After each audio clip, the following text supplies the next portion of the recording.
नमस्कार, जनप्रभा सुपरफास्ट में आपका स्वागत है। मैं हूं हेमेंद्र सिंह। एक नजर डालते हैं आज की सुर्खियों पर। बिहार चुनाव में पहले चरण के लिए आज 71 सीटों पर सुबह 7 बजे से मतदान जारी है। पहले चरण में करीब 2 करोड़ से अधिक मतदाता अपने मताधिकार का प्रयोग करेंगे। वहीं 1066 उम्मीदवार की किस्मत ईवीएम में बंद हो जाएगी। सुबह 11 बजे तक 18.5% मतदान हुआ है। पीएम मोदी ने दरभंगा में रैली को संबोधित किया। उन्होंने कहा कि केंद्र सरकार ने अपने सभी वादे पूरे किए। हमने सभी गरीब को अनाज देने का वादा किया था, उसे पूरा किया।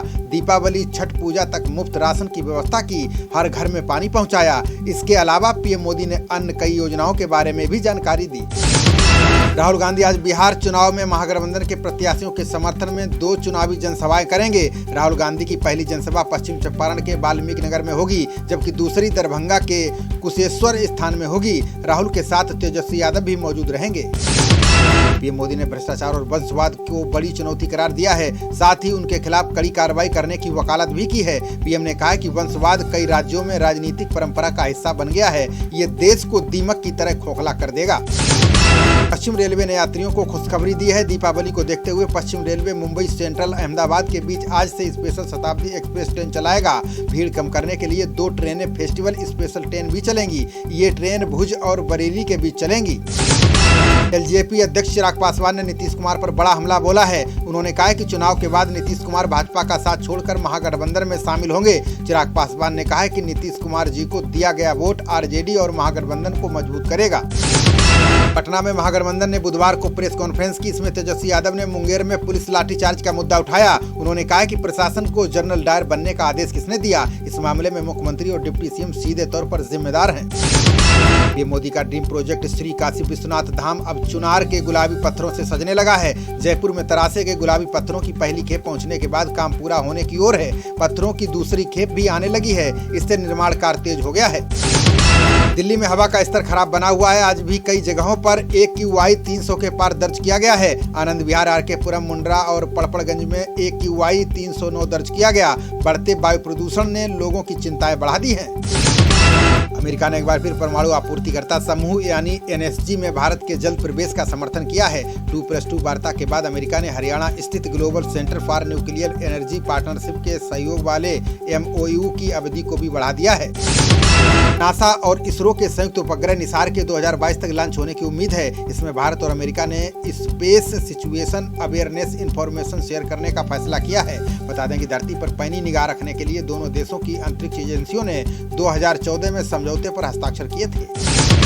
ट्रंप प्रशासन ने ताइवान के लिए लगभग $2.5 अरब की घातक हार्पून मिसाइलों की डील को मंजूरी दी है। अमेरिका की हथियार निर्माता कंपनियों के खिलाफ चीन के प्रतिबंध लगाने की घोषणा के तुरंत बाद ट्रंप प्रशासन ने यह फैसला किया। सुप्रीम कोर्ट ने भी सभी राज्यों को कृषि कानूनों को लागू करने का निर्देश देने से इनकार कर दिया है। अदालत ने कहा है कि ऐसे मामलों की सुनवाई नहीं की जा सकती है। अदालत ने कहा है कि इस मामले में हस्तक्षेप नहीं किया जा सकता है। ये याचिका हिंदू धर्म परिषद ने दायर की थी। सुप्रीम कोर्ट ने केंद्र सरकार को कुवैत में फंसे बाकी भारतीयों को वापस लाने का निर्देश दिया है। सरकार ने कोर्ट को बताया है कि कुवैत से 1,03,000 भारतीयों ने वापस आने के लिए आवेदन किया था, जिनमें से 87,000 को भारत लाया जा चुका है। बाकी लोगों के लिए सरकार प्रयासरत है। मराठा आरक्षण को लेकर महाराष्ट्र में फिर राजनीति गर्मा गई है। सुप्रीम कोर्ट में राज्य सरकार के वकील पेश नहीं हो सके। इसको लेकर विपक्षी दल भाजपा ने भी ठाकरे सरकार पर लापरवाही का आरोप लगाया। देवेंद्र फडणवीस ने कहा कि राज्य सरकार मराठाओं को लेकर गंभीर नहीं है। स्वदेशी कोरोना टीके के अच्छे परिणाम आए हैं। वायरस को आइसोलेट करके गहन अध्ययन किया गया। इसमें पाया गया है कि स्वदेशी टीके से 90% से भी ज्यादा एंटीबॉडी शरीर में बनी है। 2 में से 1 चरण के परिणाम भारत बायोटेक ने ICMR से साझा किए हैं। केंद्रीय वित्त मंत्री निर्मला सीतारमण ने अर्थव्यवस्था और GDP पर बड़ा दावा किया है। वित्त मंत्री ने कहा कि अर्थव्यवस्था में अब सुधार के संकेत दिखने लगे हैं। इससे चालू वित्त वर्ष में GDP की वृद्धि दर नकारात्मक रहेगी या फिर शून्य के करीब रह सकती है। भारतीय लघु उद्योग विकास बैंक यानी सिडबी ने स्टैंड अप मित्र योजना पर बड़ा दावा किया है। सिडबी ने कहा है कि उसके स्टैंड अप मित्र पोर्टल पर लोन के लिए पंजीकरण हो रहे हैं। इसी के जरिए सितंबर तक 21,000 करोड़ से अधिक के लोन को मंजूरी दी गई। भारतीय रिजर्व बैंक ने सभी कर्ज देने वाली संस्थाओं को ब्याज माफी योजना पर निर्देश दिया है। इसमें कहा गया है कि कर्जदाता संस्थानों ने हाल के दिनों में 2 करोड़ रुपए का कर्ज दिया है। उस कर्ज पर घोषित ब्याज माफी योजना को हर हालत में 5 नवंबर तक लागू करें। केंद्र ने प्रतिबंध संगठन हिजबुल मुजाहिदीन के सरगना सैयद सलाउद्दीन, इंडियन मुजाहिदीन के संस्थापक भटकल बंधुओं और अंडलबरदान दाऊद इब्राहिम के करीबी सहयोगी छोटा शकील सहित 18 लोगों पर UAPA के तहत दहशतगर्द घोषित किया है। भारत में अब तक घोषित दहशतगर्दों की संख्या 31 हो गई है। फेसबुक की सार्वजनिक नीति मामलों की प्रमुख अकीदास ने इस्तीफा दे दिया है। अकीदास फेसबुक पर नफरत फैलाने वाली टिप्पणियों को रोकने में नाकाम रही थी। बता दें कि उन पर फेसबुक के मंच पर टिप्पणियों के मामले में पक्षपात करने का आरोप लगा था। बिहार सरकार में मंत्री और भाजपा नेता प्रेम कुमार कमल चिन्ह वाला मास्क पहनकर वोट डालने पहुंचे। उन्होंने गया के मतदान केंद्र पर मतदान किया। उनके कमल निशान वाले इस मास्क को लेकर विवाद हो गया। वहीं जमुई से भाजपा उम्मीदवार और शूटर श्रेयसी सिंह ने नया गांव के मतदान केंद्र पर अपना वोट डाला। जम्मू कश्मीर में श्रीनगर, पुलवामा, बांदीपोरा और सोपोर में फुटबॉल का जुनून लोगों के सिर चढ़कर बोलने लगा है। इसको लेकर RKFC के अध्यक्ष संदीप चंटू ने केंद्रीय खेल मंत्री किरेन रिजिजू से मुलाकात की और घाटी में फुटबॉल को बढ़ावा देने की मांग की है। रिजिजू ने फुटबॉल क्लब को पूरा सहयोग देने का वादा किया है। माकपा पोलित ब्यूरो की सदस्य वृंदा करात ने NDA को राष्ट्रीय विनाश गठबंधन करार दिया है। करात ने दावा किया है कि बिहार चुनाव में इस बार NDA गठबंधन की विदाई तय है। वृंदा ने कहा है कि इसकी वजह केंद्र और बिहार सरकार की विफल और दमनकाली नीति है। RFL के 2397 करोड़ रुपए के गबन के मामले में दिल्ली पुलिस ने बड़ी कार्रवाई की है। आर्थिक अपराध शाखा ने 2 जालसाजों को गिरफ्तार किया है। इनकी पहचान रेलीगेयर इंटरप्राइजेज लिमिटेड के पूर्व CEO मनिंदर सिंह और स्टॉक ब्रोकर नरेंद्र कुमार घोषाल के तौर पर हुई है। छत्तीसगढ़ विधानसभा के विशेष सत्र में कृषि उपज मंडी संशोधन विधेयक पारित हो गया है। कृषि मंत्री रविंद्र चौबे ने कहा है कि कृषि विधेयक पारित होने से कृषि, उद्यान कृषि, पशुपालन, मधुमक्खी पालन, मत्स्य पालन और वन संबंधी नियमों में बदलाव किया गया है। इसका लाभ प्रदेश की जनता को मिलेगा। पिछले 24 घंटे में 42,998 नए कोरोना के केस सामने आए हैं। अब तक कुल 79,89,067 लोग संक्रमित हो चुके हैं। इनमें से 72,57,360 लोग ठीक हो चुके हैं। वहीं 6,10,284 मरीजों का इलाज चल रहा है। विश्व में कोरोना संक्रमण का आंकड़ा 4 करोड़ 38 लाख के पार पहुंच चुका है। दुनिया में कुल 3 करोड़ 22 लाख से ज्यादा लोग ठीक हो चुके हैं। इस बीच ईरान ने देश के कई हिस्सों में एक बार फिर लॉकडाउन लगा दिया है। यहां करीब 2/3 प्रांतों में दोबारा महामारी फैलने की वजह से रेड अलर्ट जारी किया गया है। फेसबुक, ट्विटर और गूगल के CEO आज अमेरिका सीनेट की वाणिज्य समिति के सामने पेश होंगे। तीनों स्वेच्छा से गवाही देने के लिए तैयार हुए हैं। इस दौरान सांसद एक प्रमुख कानून के बारे में कंपनियों के CEO से सवाल जवाब करेंगे। पाकिस्तान के प्रधानमंत्री इमरान खान को PM मोदी की नीतियों से डर सताने लगा है। इमरान खान ने अपना दुखड़ा जनता को सुनाया। इमरान को इस बात की चिंता है कि भारत अफगान जमीन का इस्तेमाल कर सकता है। वे जम्मू कश्मीर में भारत की नीतियों को लेकर भी काफी परेशान दिखाई दिए। जेडीयू नेता संजय झा ने LJP अध्यक्ष चिराग पासवान पर हमला बोला है। संजय झा ने कहा है कि ये साबित हो गया है कि चिराग पासवान तेजस्वी यादव की B टीम है। तेजस्वी की मदद के लिए ये पूरा खेल खेला जा रहा है। चिराग रियल लाइफ के साथ साथ अपनी रियल लाइफ में भी असफल हैं।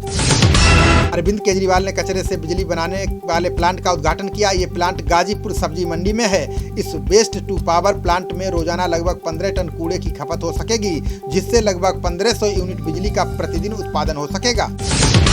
नए कृषि कानूनों को लेकर किसानों ने बड़े आंदोलन की रणनीति बनाई है। किसान संगठन 5 नवंबर को पूरे देश में 12 बजे से शाम 4 बजे तक चक्का जाम करेंगे। 26 और 27 नवंबर को पूरे देश से किसान दिल्ली आएंगे और संसद का घेराव करेंगे।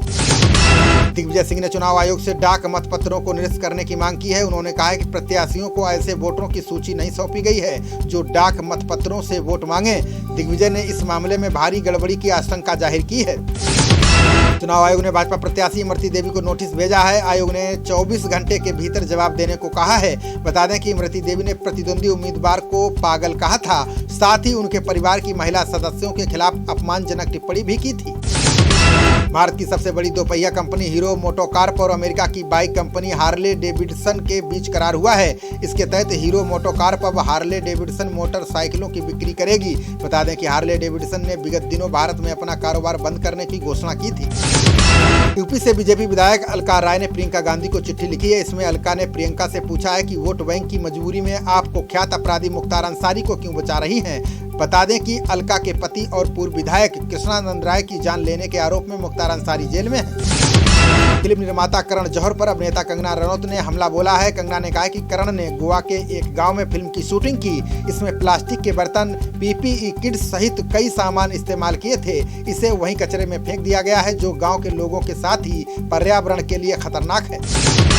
बिहार चुनाव में जेडीयू ने अखबारों में विज्ञापन दिया है। इसमें सीएम नीतीश की वापसी होने का दावा किया गया है। वहीं जेडीयू के विज्ञापन में सीएम नीतीश के साथ पीएम मोदी की भी फोटो लगी है, जबकि रविवार को बीजेपी के विज्ञापन में सिर्फ पीएम मोदी की ही तस्वीर थी। महबूबा मुफ्ती के तिरंगा ना उठाने के बयान को शिवसेना ने राष्ट्रद्रोह बताया। संजय राउत ने महबूबा मुफ्ती के बयान की कड़ी आलोचना की। राउत ने कहा कि अगर महबूबा फारूक अब्दुल्ला चीन की मदद से 370 लागू करने का सपना देख रहे हैं तो केंद्र सरकार सख्त कदम उठाए। केंद्रीय गृह मंत्री अमित शाह ने बुधवार को बिहार के मतदाताओं से बड़ी संख्या में मतदान करने की अपील की है। उन्होंने कहा कि आपका हर वोट राज्य को भय और भ्रष्टाचार से दूर करेगा, साथ ही उसे विकास और प्रगति के पथ पर अग्रसर रखेगा।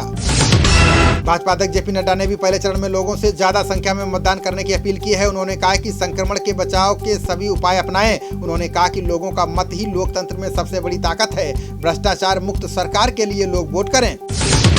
कांग्रेस नेता आचार्य प्रमोद कृष्णन ने फिर विवादित बयान दिया है। वे शिवपुरी में कांग्रेस प्रत्याशी त्यागी लाल जाटव का प्रचार कर रहे थे।